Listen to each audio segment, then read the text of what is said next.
आधार तुम्हारा डूब गया, सरदार हमारा डूब गया।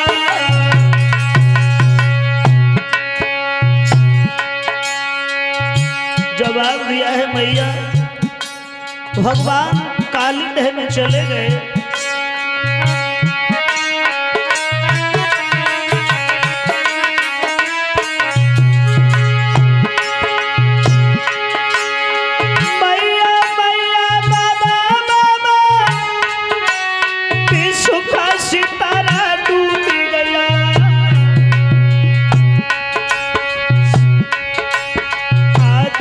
तुम्हारा डूब गया, सरदार हमारा डूब गया।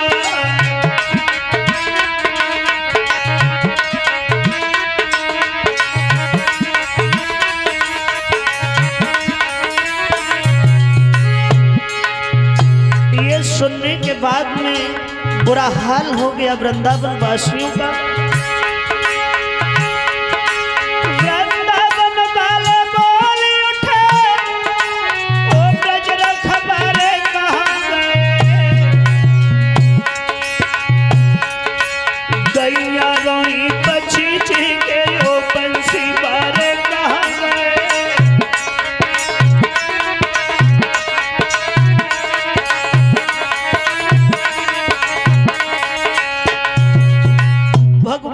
कन्हैया के बारे में इतना सुनने के उपरांत यशोदा मैया, बाबा नंद, रोहिणी, वृंदावन के सब लोग भाग भाग करके काली दह पर पहुंचे।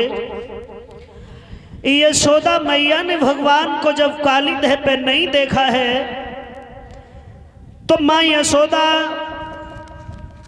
काली दह में कूदने के लिए आगे बढ़ी। बलराम ने रोक लिया, मां तुम जानती नहीं हो कि भगवान अवतारी हैं? बोली लाला, बे नर हैं या अवतारी हैं, हम दोनों ही तरह भिखारिन हैं। बलराम श्याम को बुलवाई दे, मैं तो बाई की प्रेम पुजारिन हैं। बिना कन्हैया के वृंदावन में लौट करके नहीं जाऊंगी दाऊ। और भगवान कृष्ण को याद करके मां विलाप करने लगी। ओ बंसी बारे श्याम, तो ही तेरी मैया रही बुलाई रे।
यशोदा हैरान होकर के उसी जगह बेहोश हो गई। भगवान उधर काली दह में गए हैं तो क्या देखा है कि कालिया नाग सो रहा है, नागनियां जाग रही हैं। भगवान को देख करके एक नागनी आगे आई और जवाब दिया, कहां भागे चले आ रहे हो? पता नहीं है लाला, वो तो किस्मत अच्छी है जो मेरे पति अभी सो रहे हैं। अगर वो जगते होते तो एक ही फुसकार में हट्टन को चूरन बन जाता। भगवान कहने लगे हैं नागिनी, किसकी प्रशंसा करने में लग गई तू? अपने पति की? तो मैं तो तेरे पति से ही मिलने आए हैं, जगा ना उसे। जवाब दिया, लाला वो तुम्हारी किस्मत अच्छी है ना, अभी सो रहे हैं, अगर वो जगते होते तो इतनी बातें नहीं आती। भगवान कहने लगे हैं नागिनी, बड़ा घमंड है तुझे अपने पति पर। हमसे ही तो छोटे बालक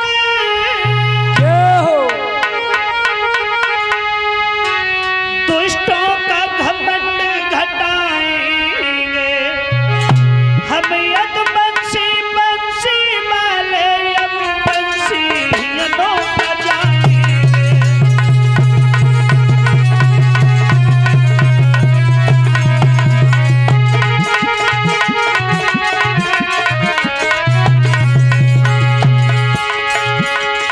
जगा अपने पति को,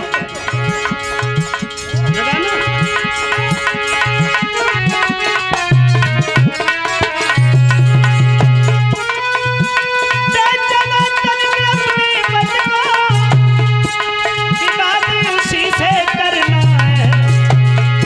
जब मरने कोई रहे फिर मरने से क्या डरना।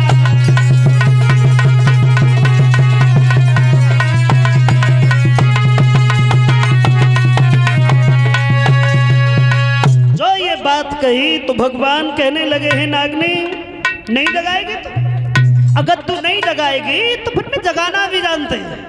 आगे बढ़े हैं भगवान और जाकर के जहां कालिया नाग सो रहा था जाकर के पूंछ पे पैर रख दिया। अरे भैया कालिया नाग सतर चलो आओ। फुसकार लगाई तो यमुना का पानी खोल गया। नतीजा हुआ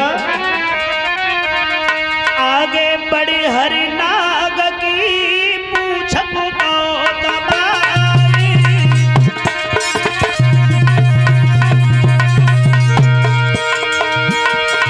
सोई फुंकारी भरता हुआ उठो नाग भगाई।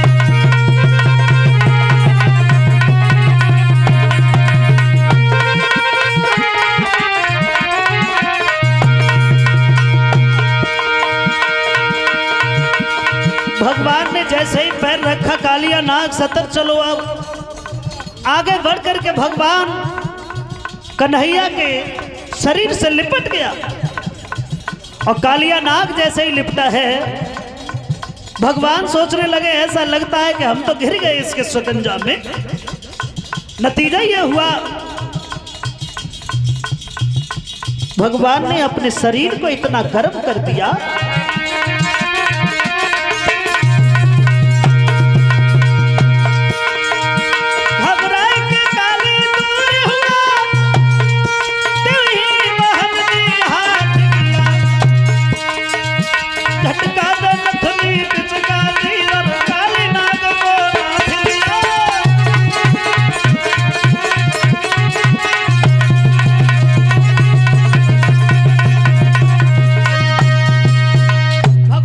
कृष्ण ने थोड़ी देर में ही उस कालिया नाग को अपने कब्जा में कर लिया। फन पर सवार हो गए। नागिनियां आगे आई, दोनों हाथ जोड़े, प्रभु मेरे पति को नहीं मारो। भगवान बोले अभी तो बहुत बहुत बड़ी बातें हो रही थी, अब क्या हो गया? दोनों हाथ जोड़े, प्रभु तामसी जीव है, क्रोध करना हमारा स्वभाव है, मेरे पति को नहीं मारो। भगवान बोले हम तेरे पति को नहीं मारेंगे, लेकिन हमारी दो शर्तें आप मानो। हमारी गेंद आई है तुम्हारी देह में, वो गेंद लेकर के आओ। दूसरी बात यह है कि हमें कुछ कमल के फूलों की आवश्यकता है, वो फूल लेकर के आओ।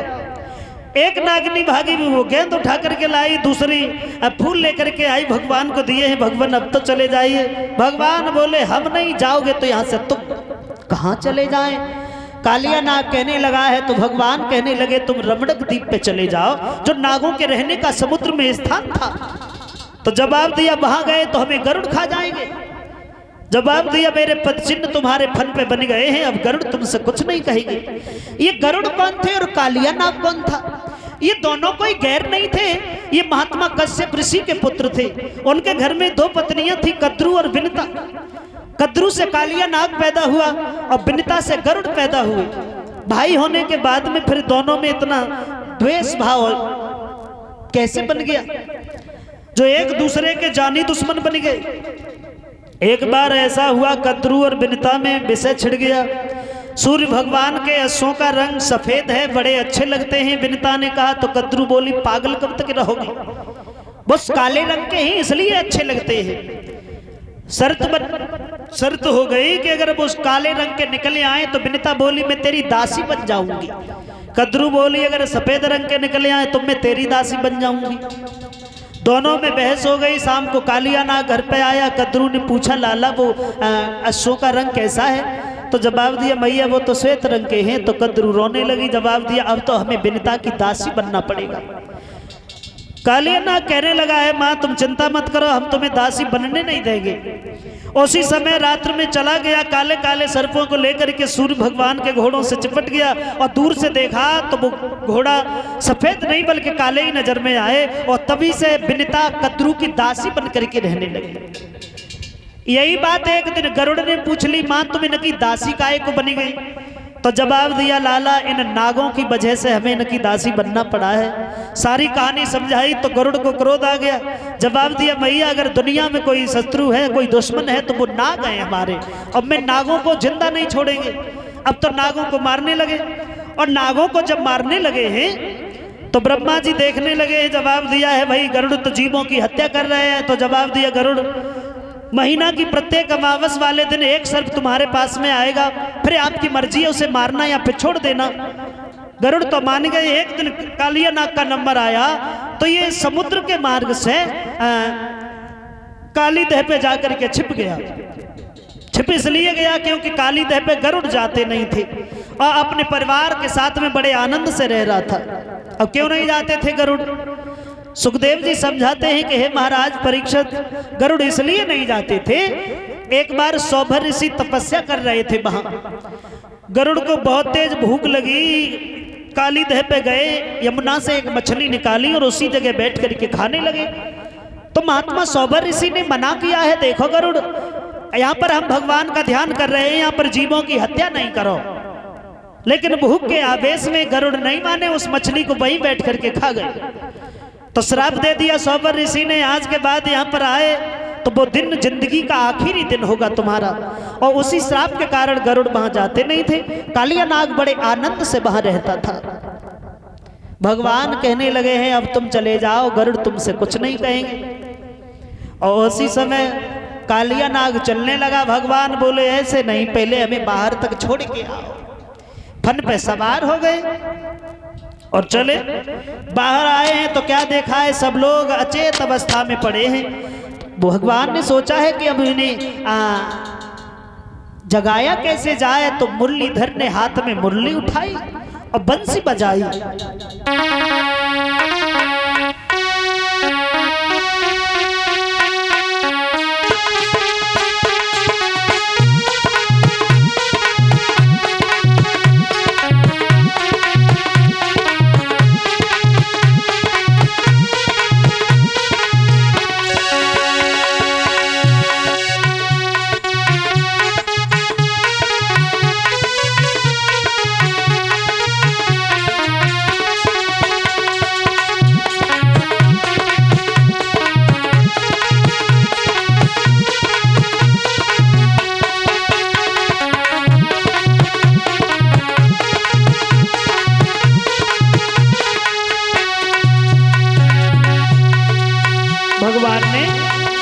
बंसी बजाई और बंसी की आवाज जब यशोदा मैया के कान में पड़ी तो सबसे पहले उठ गई और सभी ग्वाल वालों से जवाब दिया है, आप लोग उधर देखो।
समय सभी ग्वाल बाल खड़े हो गए। भगवान जब पास में आए हैं तो यशोदा ने भाग करके भगवान को अपने हृदय से लगा लिया और एक बात कही है, लाला कालिया नाग इतना विषैला नाग था, फिर तुम्हें बाहर तक छोड़ने कैसे चला आया?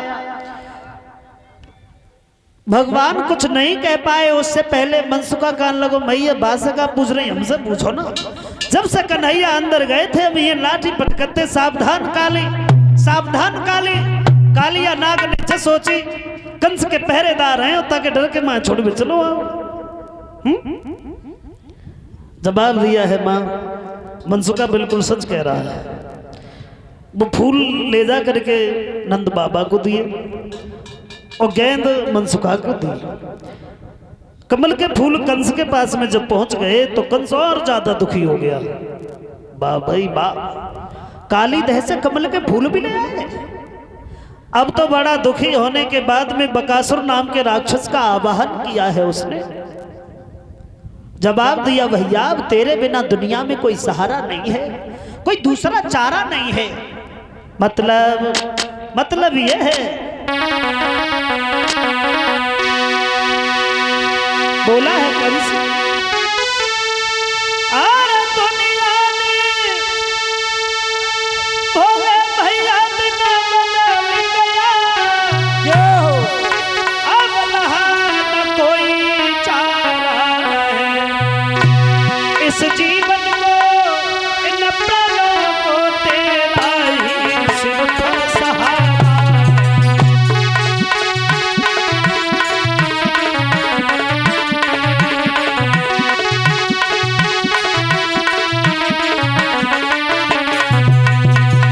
बकासुर कहने लगा, क्या बात है कंस? तो कंस कहने लगा है, ऐसा करो वृंदावन में चले जाओ, कृष्ण बलराम नाम के 2 बच्चे हैं, उनका वध करके आना है तुम्हें।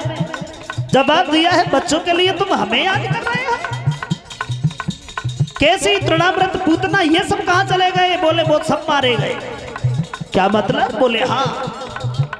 तो जवाब दिया है, हम जरूर जाएंगे, उन सबकी तरह कायर नहीं है, हम जाएंगे तो उन सबको मार के उसके बाद ही वापस आएंगे। चला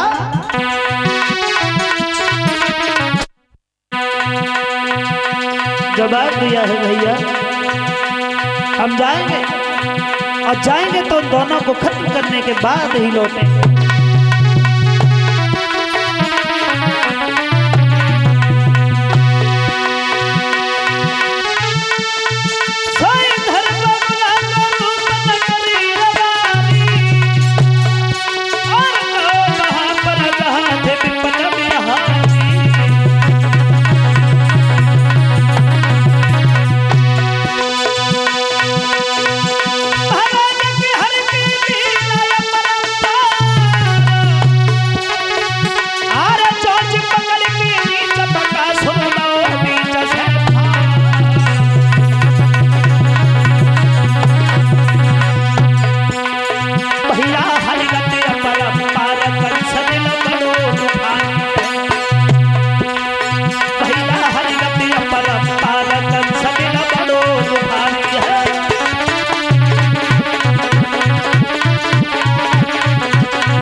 उसी समय भगवान ने बगुला बन करके गया है तो उसका चोंच पकड़ करके बीच से फाड़ दिया। कंस मथुरा के बीच में अधीर रह रहा है। अब यहां से आगे देखेंगे